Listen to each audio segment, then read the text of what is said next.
¿Qué tal? Muy buenas tardes. Cuando imaginamos que existe una persona corrupta, ¿qué es lo primero que se viene a nuestra mente? Pensamos en una persona que no tiene valores, que es muy ventajosa, que no le gusta hacer su trabajo y que siempre quisiera sacar algún provecho de cualquier situación. A lo mejor esa es la primera idea que se nos viene a la cabeza. Que esta persona pues no tiene valores o que no fue educado bajo un sistema de valores que sean los adecuados para cada situación. También podemos pensar que se trata de una persona que a lo mejor tiene algunas necesidades o que tiene alguna afición por conseguir las cosas que de pronto pudiera parecer que lo quiere hacer a cualquier costo. Esa pudiera ser la imagen de una persona corrupta que podemos tener en la cabeza. Ahora, permítanme platicarles una experiencia. Cuando yo estuve en la universidad mi último semestre, hacía mi servicio social en una oficina gubernamental. Durante el servicio social profesional, pues tú acudes regularmente durante un lapso largo como si estuvieras trabajando ya en la oficina.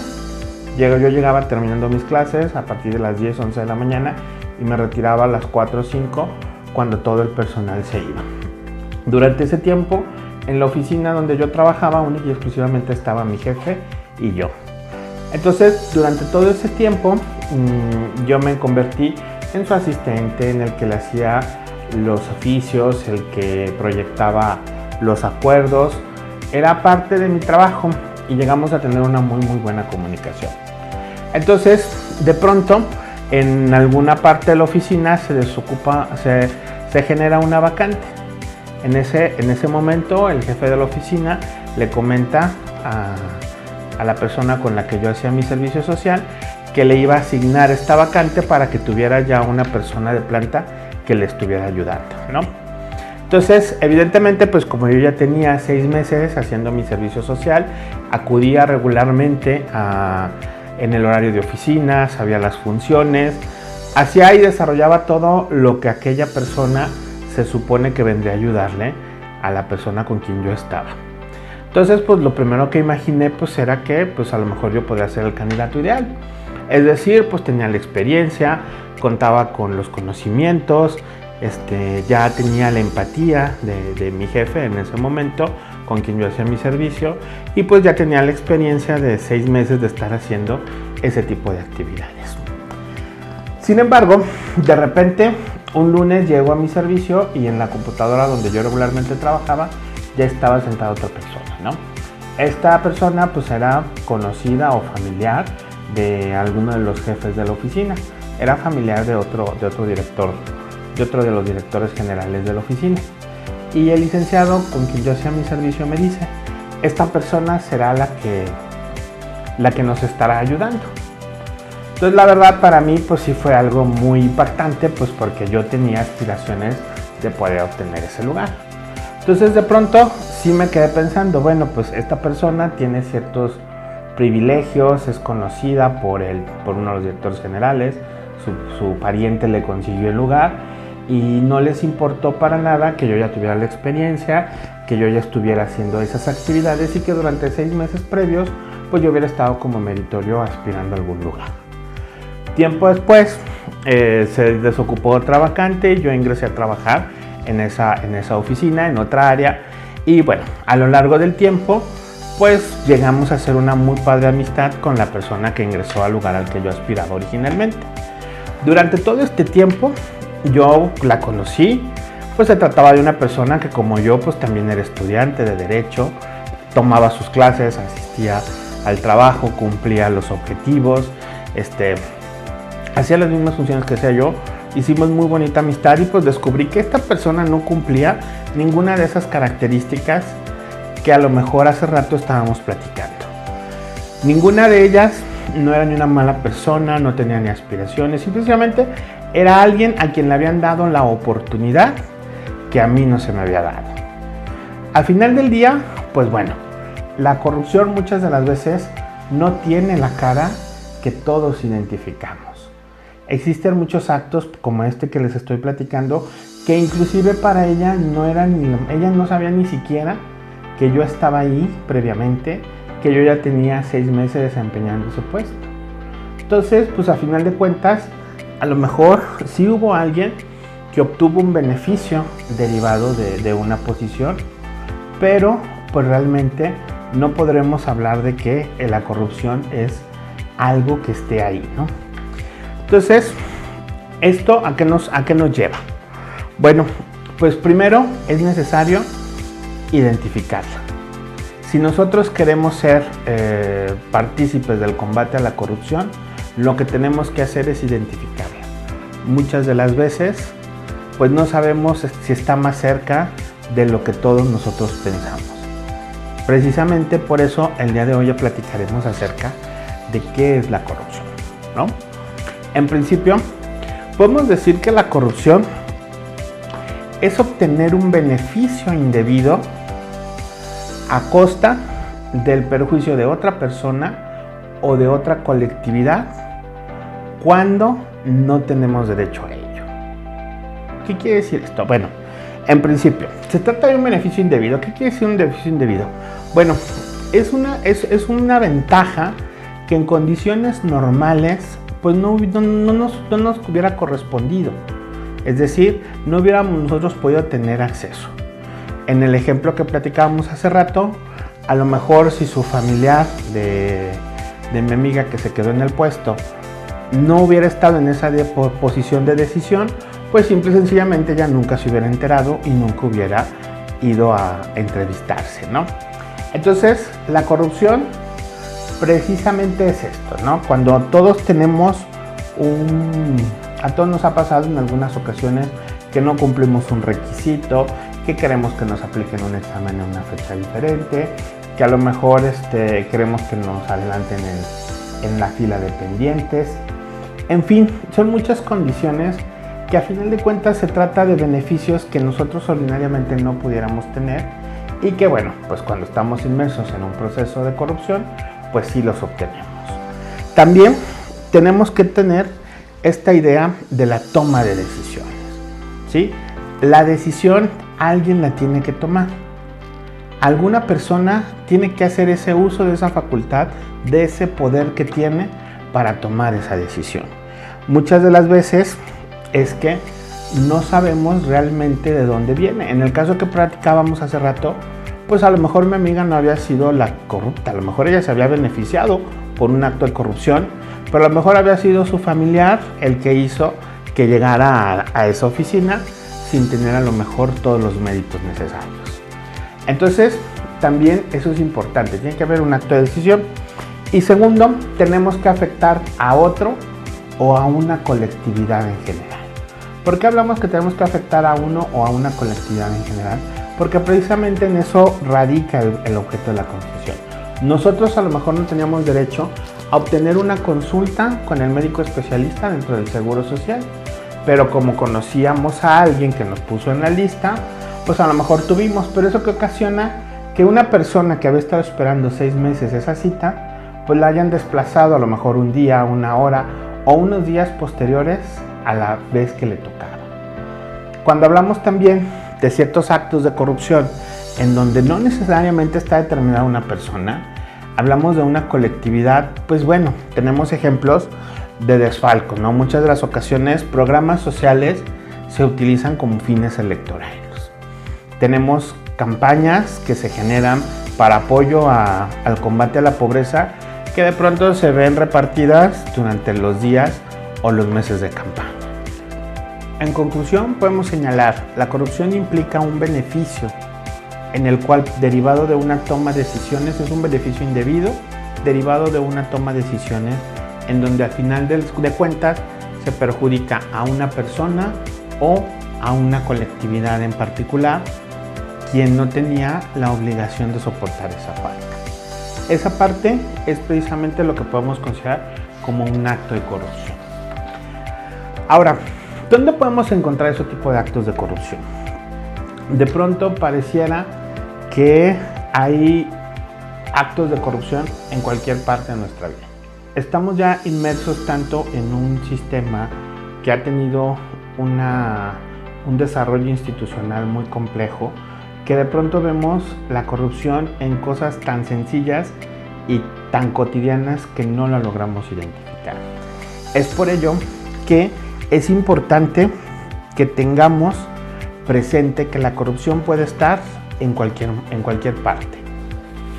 Por ejemplo, cuando nosotros solicitamos a nuestro profesor que nos cambie un examen porque no estudiamos, cuando a lo mejor solicitamos que nos hagan una cita para sacar una licencia de manejo porque el sistema nos la marca muy tarde, o cuando de pronto vemos que ascienden a una persona en la oficina sin tener méritos profesionales, simple y sencillamente porque es amigo o tiene relaciones con alguno de los jefes. Este tipo de conductas están tan familiarizadas, tan normalizadas, que de pronto ya no ubicamos que se tenga que ser, que se trata de un acto de corrupción. Algunas veces nosotros ya la vemos como parte de la propia dinámica de una institución. Por ejemplo, hay conductas como cuando, por ejemplo, cambian al director de la oficina y regularmente, pues sí, uno entiende que hay cierto personal como su secretario particular o alguien que le asiste directamente, que necesariamente pues tiene que, una vez que llegue el nuevo, pues va a traer a su personal. Pero sin embargo hay áreas tan estratégicas y tan importantes como la administración o las direcciones jurídicas, en donde también ya se ha entendido dentro de la administración, pues como parte de los cambios ordinarios cuando llega un nuevo titular de la oficina. Sin embargo, estas áreas no necesariamente tienen que depender de la titularidad de la oficina. Entonces, se trata de conductas que a veces ya las vemos como algo normal, algo que debiera ser, cuando en esencia son conductas que no. Tanto los abogados como los administradores, pues son personas que trabajan en la administración, reciben un sueldo y que precisamente por eso mismo desempeñan un trabajo. Y no habría por qué hacer los cambios por el simple hecho de que llega un nuevo titular, ¿no? En el ámbito privado también lo vemos. De pronto vemos que a alguien de compras le ofrecen un dinero para que escoja tal o cual proveedor. O vemos que alguien del área de recursos humanos abusa de los empleados diciéndole, bueno, pues te voy a dar una liquidación más grande si me das una. Esta parte de la corrupción se da en todos los ámbitos, tanto en el ámbito público como en el ámbito privado. No podemos decir que se trata de conductas que sean únicas y exclusivamente del ámbito público. También en el ámbito privado, en cualquier aspecto, pues ya hemos visto, se pueden dar en algo sencillo como sacar una cita, como se pueden dar en grandes fraudes, como desviar recursos de un programa social. Al final de cuentas, en mayor o menor medida, todas estas son conductas en donde alguien obtiene un beneficio sin tener el derecho de obtenerlo. Pero ahora, también nos preguntamos que al final de cuentas, ¿qué podemos hacer, no? Es un fenómeno estructural, por así llamarlo. Es decir, está muy inmerso ya en la dinámica de nuestras instituciones. En las escuelas, en las oficinas, tanto oficinas públicas como privadas, en nuestro tránsito, en nuestro caminar, en nuestro actuar cuando nos enfrentamos a cualquier tipo de autoridad, de pronto también nos encontramos con eso. Hay una autora, Gisela Zarenberg, que habla de que hay 3 factores importantes que se tienen que tomar en cuenta cuando se trata de abordar problemas de tipo estructural. Ella nos habla de las 3 R's: reglas, recursos y redes. ¿A qué se refieren cada uno de estos? Reglas. Tenemos que ser muy cuidadosos de que las reglas que se emitan no fomenten los actos de corrupción. Por ejemplo, si nosotros dejamos en un reglamento, dejamos en un lineamiento un amplio margen de discrecionalidad para el funcionario que nos está atendiendo, entonces esa regla puede ser modificada, porque esa regla, al dejar ese amplio margen de discrecionalidad, pues a final de cuentas llega alguien y el servidor público o el funcionario puede decidir si le aplica la norma o cuándo se le aplica. En la medida que nosotros tengamos reglas tan amplias, tan laxas, o que le den ese margen de maniobra a los servidores públicos, estaríamos creando un caldo de cultivo o condiciones ideales para para actos de corrupción. No necesariamente el servidor público tiene que ser corrupto, pero al ver ese margen, pues bueno, no faltará que haya también algunos usuarios que le ofrezcan alguna dádiva por el hecho de que su sistema salga más temprano. O también cuando hablamos de saltarnos el turno, es decir, cuando no establecemos claramente en las reglas que conforme se vayan recibiendo los asuntos se les asigna un número y con ese mismo número serán resueltos, pues nos podemos saltar el turno, podemos sacar pues más rápido el tema de nuestro amigo o más rápido el tema de aquella persona que nos está ofreciendo algún tipo de soborno. Entonces, por eso es muy importante las reglas. Actualmente, la mayoría de los cuerpos colegiados, ya sea el Ayuntamiento, el Congreso del Estado, que son los que se encargan de hacer este tipo de reglas, han abierto sus discusiones y han permitido que haya una participación por parte de muchos actores. En ese sentido, hay que ser conscientes y participar a efecto de lograr reducir estos márgenes de discrecionalidad. Esa es una oportunidad que tenemos como ciudadanos para poder hacerlo. El siguiente tiene que ver con recursos. Como dicen, en la administración pública siempre los recursos son muy limitados y las necesidades son muy amplias. En este caso, tenemos que pugnar porque los recursos sean bien utilizados en ese sentido. Es decir, aquellos recursos que se han destinado para el combate a la corrupción se usen en eso, en realizar investigaciones, en realizar propuestas, en hacer una verdadera verificación. Olvidémonos a lo mejor un poco de regalar libretas o de hacer grandes espectáculos como parte de la promoción de los valores.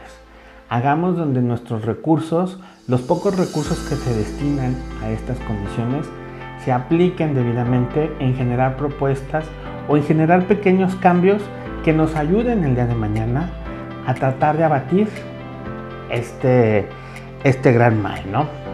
Tenemos de pronto que existen ciertas condiciones o ciertos eventos o ciertas actividades que se desarrollan que pronto no entendemos el sentido porque realmente es de poco alcance o a lo mejor no hay esa condición para poderlo.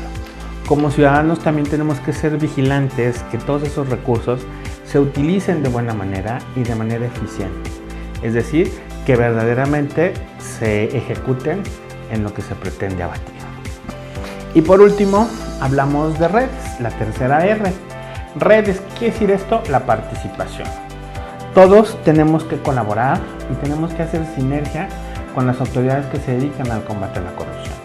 Desde un ciudadano que ve y puede denunciar, la chamba de la autoridad es hacer las denuncias más efectivas, pero la chamba del ciudadano sigue siendo hacer sinergia, estar ejerciendo sus derechos, estar exigiendo que sus derechos sean respetados. Entonces es importante que nosotros participemos. A lo mejor no va a ser fácil, a lo mejor no es nada sencillo, en algunas ocasiones ha habido hasta amenazas para algunas personas que han intentado. Sin embargo, pues existen muchísimas organizaciones de la sociedad civil que apoyan este tipo de denuncias, ¿no? El INCO, Mexicanos contra la Corrupción, en fin, existen muchas asociaciones que se dedican a investigar estos casos de corrupción, a darlos a conocer y a generar en cierta medida que este movimiento sea cada vez más amplio. Las redes son necesarias para poder combatir este mal. Es un mal que institucionalmente ya está muy adentro de las organizaciones, tanto públicas como privadas, que si no hacemos un alto y nos juntamos entre todos para primero identificarlos, visualizarlos y buscar mecanismos en los cuales podamos combatirlo, creo que esto será más difícil para las autoridades, ¿no? Reglas, recursos y redes son los tres principales factores que tenemos que tomar en cuenta cuando queremos tratar el tema de la corrupción. Se trata de un problema estructural que es muy difícil de identificar y mucho más difícil el combatirlo. Podemos decir que ya vimos que la corrupción es un beneficio indebido que es tomado por la decisión de alguien, se perjudica a una persona o a un colectivo de personas. Además, ya vemos que está inmerso en todas partes. No podemos decir que solo sea parte del servicio público o que solo sea parte del servicio privado. Está más cerca de lo que todos pensamos. Y sobre todo, tenemos que poner mucha atención en las reglas, los recursos y las redes que hacemos para poder combatirlo. Es la única manera en la cual podemos generar o poder aplicar ciertas decisiones de política pública que nos ayuden con el combate a la corrupción. La corrupción es algo que nos afecta a todos. Todos estamos inmersos de manera directa o indirecta. Nos vemos beneficiados, nos vemos perjudicados. La corrupción es un problema de todos y para encontrar la solución debemos de participar nosotros. Yo ya estoy participando.